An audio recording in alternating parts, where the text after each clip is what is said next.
दुनिया में एक रियल डॉग की कहानी मशहूर है जिसका मालिक एक दिन बाहर गया और फिर कभी लौट कर नहीं आया। वो डॉग रोज उसी जगह पर बैठ कर इंतजार करता रहा। दिन बदलते गए, साल गुजर गए, लोग आए गए, पर वह डॉग वहीं का वहीं रहा। उसे नहीं पता था कि उसका मालिक अब इस दुनिया में नहीं रहा। बस उसे इतना पता था, मालिक ने कहा था वह वापस आएगा। लोग उस डॉग को पागल समझने लगे, पर असल में वह पागल नहीं था, वह वफादार था। और बिल्कुल ऐसी ही कहानी है ओगी एंड द कॉकरोच की बॉब की। सब लोगों को बॉब को एक गुस्से वाला बुलडॉग समझते थे जो ओगी और कॉकरोच को हमेशा दौड़ाता और मारता रहता है, लेकिन किसी को नहीं पता बॉब के गुस्से के पीछे एक बहुत बड़ी दर्दनाक कहानी छुपी है। कभी बॉब बहुत खुश रहता था, उसका एक मालिक था जो बॉब की हर बात समझता था, उसके साथ खेलता, उसे प्यार से खाना खिलाता और रोज उसे गार्डन में घुमाता था। वो घर, वो गार्डन बॉब के लिए सिर्फ एक जगह नहीं थी, वो उसके मालिक की यादें थी। एक दिन मालिक ने बॉब को सिर पर प्यार से हाथ रखा और बोला, बॉब मुझे थोड़े दिन के लिए दूसरे देश जाना होगा, मैं बस 1-2 महीने में वापस आ जाऊंगा। बॉब ने मासूम आंखों से सिर हिला दिया। उसे लगा जैसे मालिक थोड़ी ही देर में दरवाजा खोलकर वापस आ जाएगा। 10 साल बीत गए, दरवाजा कई बार खुला पर मालिक कभी वापस नहीं आया। एकदम महीने का वादा 10 साल में बदल गया। अब वह रोज सुबह दरवाजे के पास बैठता, शाम तक आसमान की तरफ देखकर इंतजार करता।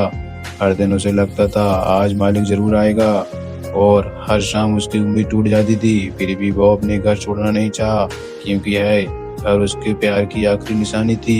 वह आज भी उस घर की देखभाल करता है ताकि मालिक जब भी कभी लौट कर आए तो सब कुछ वहीं का वहीं मिले जैसे वह छोड़कर गया था। जब ओगी और कॉकरोच घर में शोर करते, चीजों को तोड़ते, हंसी मजाक करते तो बॉब को बहुत गुस्सा आ जाता, क्योंकि वह घर उसके मालिक की अमानत था। और जब भी कोई इस घर को नुकसान पहुंचाता तो बॉब का दर्द गुस्से से बनकर बाहर आ जाता था। लोग उसे बुरा समझते रहे, पर सच यह था वह सिर्फ उस घर को बचा रहा था जिसमें उसका इंतजार आज भी जिंदा था। एक दिन उस घर के बाहर मालिक का पुराना दोस्त आया।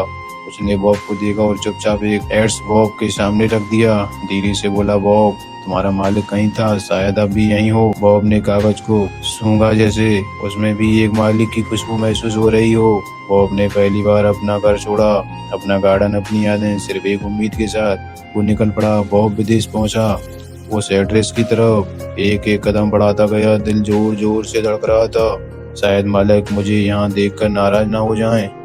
पर सच तो कुछ और ही था। वहाँ ना कोई घर था, ना कोई मालिक, वहाँ सिर्फ एक कब्र थी उस इंसान की जिसके लिए वो 10 साल तक इंतजार करता रहा। उस पल वो की आखिरी उम्मीद भी टूट गई। वह जमीन पर बैठ गया, उसकी आंखों से आंसू रुकने पर भी नहीं रुक रहे थे।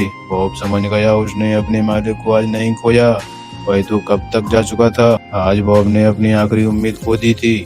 आखिरी पल बॉब ने कब्र के पास अपना सिर रख दिया और पहली बार बिल्कुल चुप हो गया। ना कोई गुस्सा, ना भौंकना, ना लाई, ना लड़ना, सिर्फ खामोशी और आंसू जैसे धीरे धीरे कह रहे हो, मैं आ गया मालिक, पर तुम नहीं मिले। और फिर वो वापस लौट आया उसी घर में, उसी दरवाजे के पास। पर अब वो इंतजार नहीं करता, बस यादों के साथ जीता है, क्योंकि कुछ इंतजार लोगों के लिए होते हैं और कुछ सिर्फ यादों के लिए। बॉब को आज भी कभी कभी सुनाई देता है उसके मालिक की ऐसी और एक आवाज, बॉब गुड बाय। आज जब बॉब गुस्सा करता, ओगी और कॉकरोच को दौड़ाता मारता है तो समझ लेना वह बुरा नहीं है, वो बस उस घर का हिफाजत कर रहा है जिसे उसका प्यार और उसके मालिक की यादें आज भी सांस लेती हैं। बॉब का इंतजार खत्म हो चुका है, पर उसकी वफा आज भी जिंदा है। अगर आपको यह कहानी पसंद आई हो तो वीडियो को लाइक और चैनल को सब्सक्राइब जरूर कर दें, क्योंकि आपका एक सब्सक्राइब हमें अगली वीडियो डालने का मौका देता है।